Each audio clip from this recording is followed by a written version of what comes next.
Шиномонтаж сегодня не работает. Похоже. Не я один в нем нуждаюсь. Тут еще 2 человека подходило. Ну, я связался с продавцом шин в Улан-Удэ. 2 шины, в общем-то, до 8 часов можно поменять. Будет купить у него. Шиномонтаж вроде написано, что бесплатный. Остановился я. Читинская область. Ну, почти Бурятия.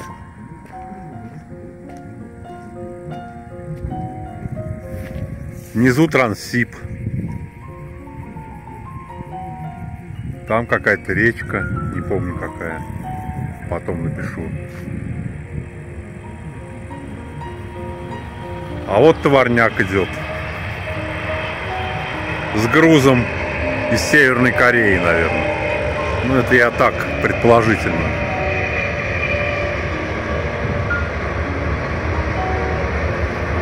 Цистерны какие-то там. Посчитай, сколько вагонов. 1, 2, 3, 4, 5, 6, 7, 8, 9, 10.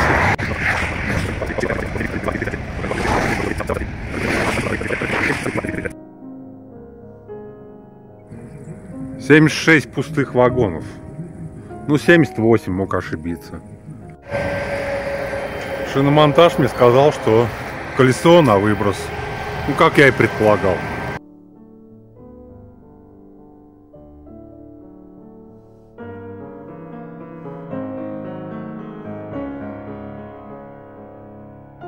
До Улан-Удэ еще 187 километров.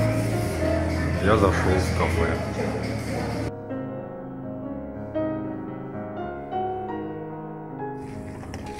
Ну что, вкусно. 470 рублей. Вот то, что я показал. В общем, вкусно, сытно, аппетитно. Цена, ну, адекватная. Не ресторанная, но в то же время и дешевле есть, наверное. Начинается бурятская кухня уже. Ну, Буза-то уже давно. Сейчас на заправке, но у них там обед. Первый раз вижу, что на заправке обеденный перерыв был. —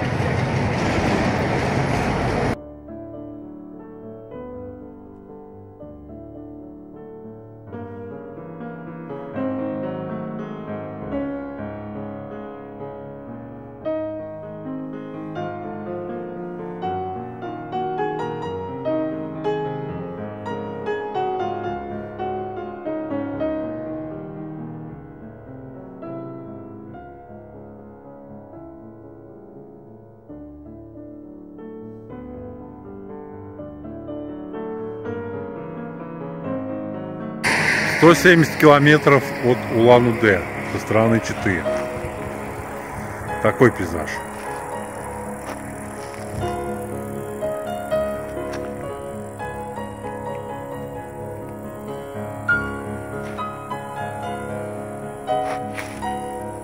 А вот официальное начало Республики Бурятия.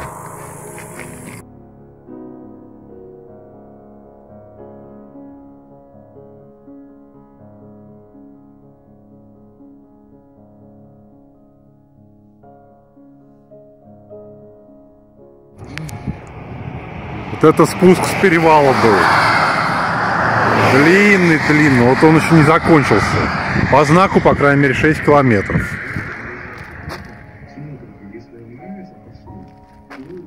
Вот оттуда.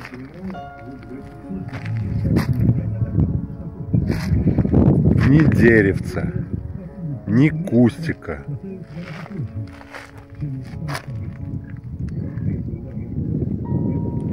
Где-то 120 километров, 110 от Улан-Удэ. Ага, а что здесь? Достопримечательность какие вот? Ошибка ничего нету. Особо ничего нет. Вот нет. Написано Амани Будмухем. Вот что такое? Это как Богу молится. А, буддисты, да? Да. Ну это буддистская достопримечательность, да? А там другой себе. Ага. Датсун. Ну, Датсун есть. Датсан в этом есть. В Улан-Удэ есть тоже, да?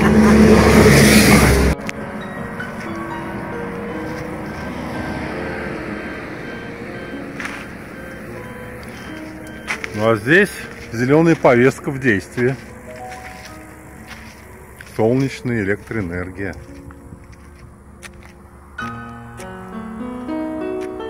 Это уже где-то километров 70-50 до Улан-Удэ.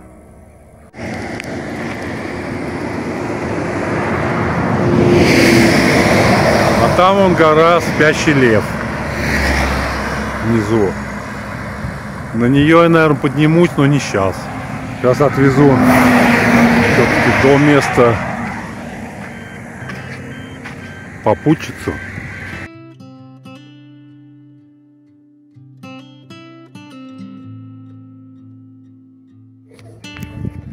Поставили колеса.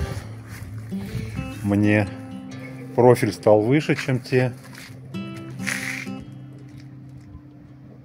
И по ощущениям стало мягче. То есть сейчас они выше в данный момент. Передние колеса. Даже чуть приподнято.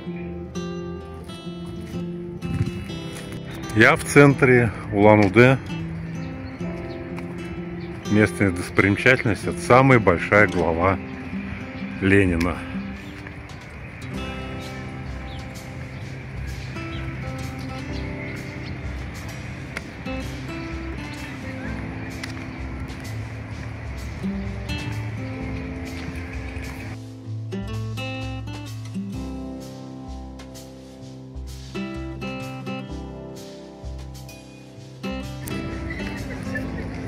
Хорошая, уютная зона отдыха в центре. Качельки.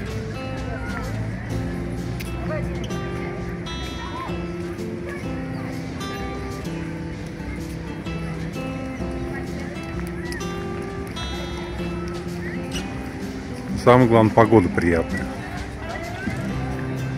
Градусов 23, наверное. Хотя сейчас в шортах, и мне вполне комфортно на данный момент.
Ладно, бузы позже я поем завтра. А сегодня я поеду на гору Спящий Лев. Там еще гора Спящий Олень. Туда я, наверное, и может завтра заеду. Сегодня я поднимусь, попробую закат, посмотрю с нее, с этой горы. Если успею, конечно. Именно поэтому я бузы и позы не буду сейчас есть. Их надо искать. Время пройдет, солнце сядет, и мне придется встречать там рассвет.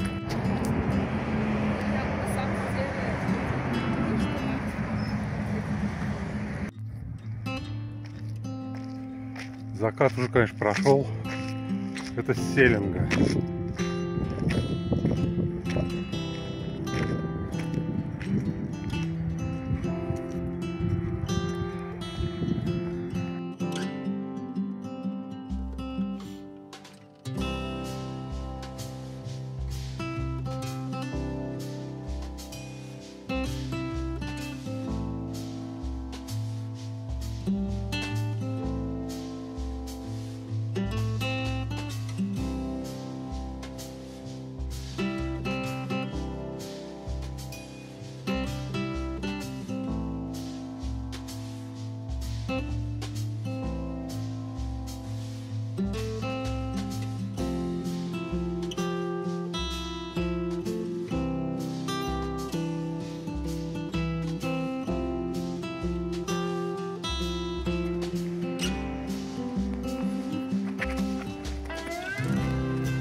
Вот это, пожалуй, самая верхняя точка. Можно еще на этот камень подняться.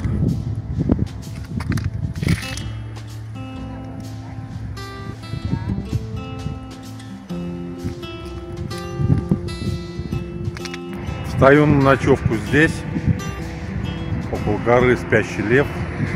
Прям с видом на нее. С трассы спустился.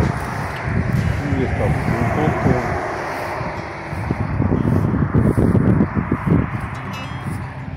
Здесь я буду ночевать. Хотел на берег реки Селинга спуститься, но думаю, ладно, не буду. Тем более там народ какой-то он. Привет. Сегодня понедельник, 25-е. Открываю дверь машины, где я спал.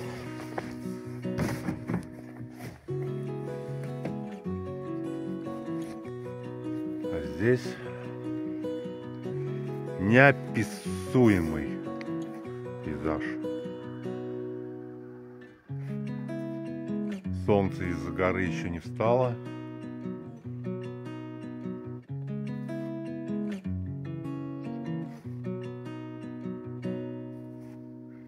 Посетителей еще нет.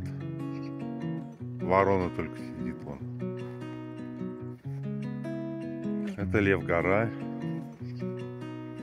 или Амулевая.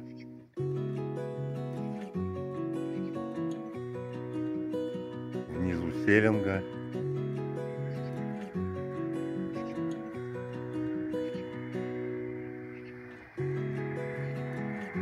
Не холодно, свежо, но не холодно.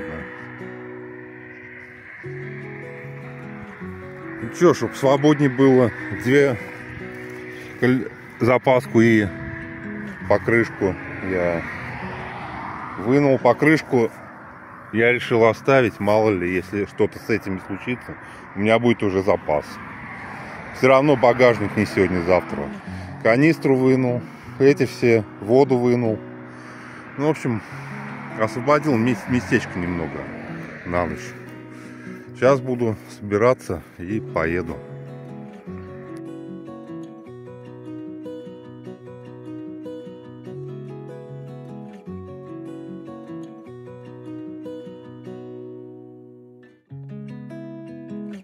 Ну, солнце почти встало. Туман сейчас будет рассеиваться потихонечку. Я поеду. Но сейчас надо посмотреть, как я отсюда выберусь, потому что там горочка такая была. Ну, выберусь, конечно. Но здесь просто сразу на трассу надо выезжать. То есть, скажем, скорость набираешь, это опасно достаточно. Сразу вылететь на трассу, под фуру под какую-нибудь. Так, вот здесь. Ну, в ту сторону я не поеду сейчас. Поеду по ходу движения. Вот сюда вот, наверное. Потихонечку так вот шик. А там развернусь уже где-нибудь. Потому что мне нужно в ту сторону. Еще туман. Я хотел поснимать, там такие классные виды. Туман, наверное, мне не даст. Решил я все-таки отодрать эту пленку, остатки. Смысла в ней не вижу.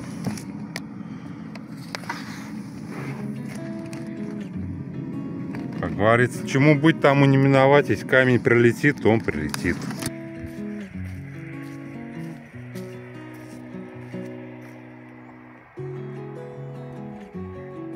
Селенга. Сравнивая цены с европейской частью, я лично не заметил особых различий.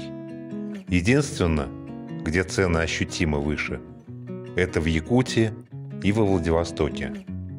Я думаю, что это объясняется стоимостью доставки, в частности в Якутию, а также высоким уровнем региональных доходов. А Владивосток и прилегающие территории – это туристическая Мекка Дальнего Востока, да сейчас уже и общероссийская, что, соответственно, влияет на ценообразование.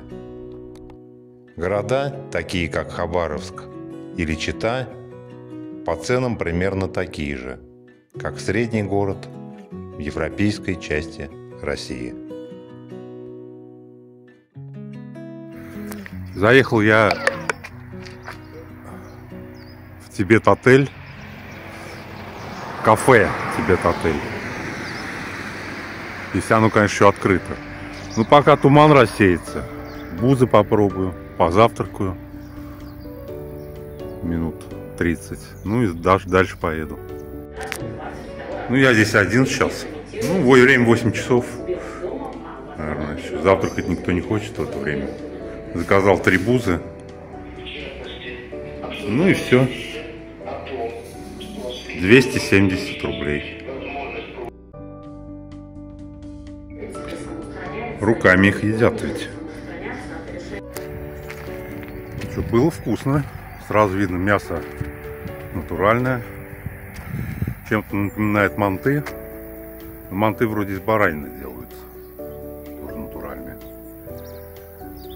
Ну, это, в общем-то, примерно тот же народ, тоже тюркоязычный.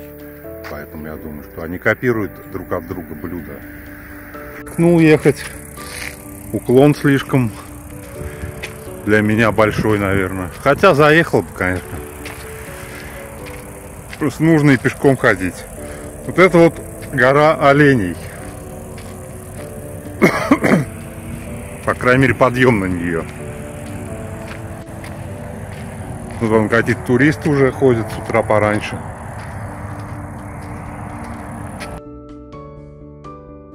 Там кладбище.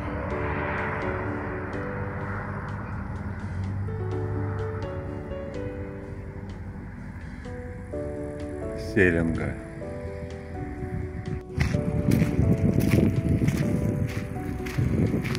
Беседочка, можно шашлыки жарить. Шашлыки, конечно, нельзя жарить, наверное, а может и можно. Никто же не запретит.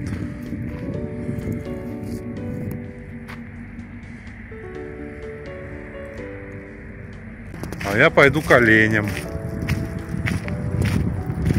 Солнце яркое. Сейчас уже тепло. Вот к оленям сейчас. К оленям поднимаюсь. Здравствуйте, олени. Самец и самка.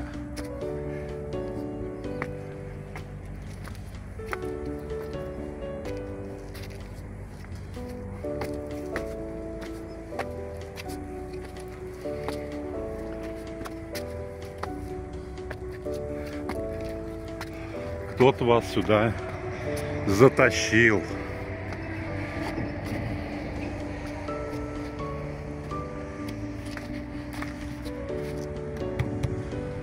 Такое ощущение, что они из папье-маше. Бронзовой краской покрашены. По крайней мере, не металлические.